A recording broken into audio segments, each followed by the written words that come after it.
Warm cinnamon apples, the ultimate cozy treat for your dream kitchen. Is there anything better than the sweet aroma of cinnamon apples filling your home?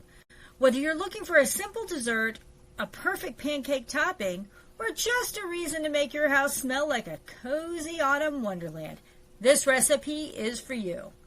And if you're dreaming of a brand new kitchen to make these delightful treats in, I'm your favorite Space Coast realtor, ready to help you find that perfect home. Warm cinnamon apple recipe.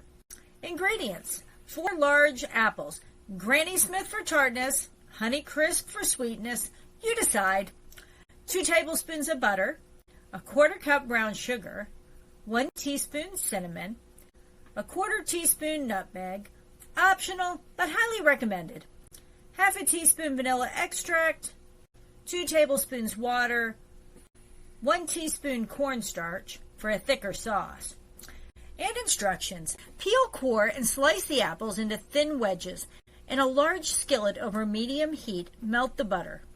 Add the apples, brown sugar, cinnamon, nutmeg, and vanilla. Stir to coat evenly. Cook for about 5 to 7 minutes, stirring occasionally until apples start to soften. In a small bowl, mix water and cornstarch, then pour into the skillet.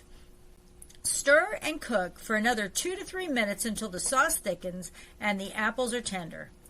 Serve warm, on their own, over ice cream, or as the perfect topping for pancakes or oatmeal. Find the perfect kitchen for your cooking adventures. Imagine making these warm cinnamon apples in a beautifully upgraded kitchen with gleaming countertops, a spacious island, and the perfect oven to bake all your favorite treats. If your current kitchen isn't cutting it, maybe it's time to start searching for a new home with the kitchen of your dreams. Let's find that perfect home together. Start browsing now at this link. Happy cooking and happy house hunting.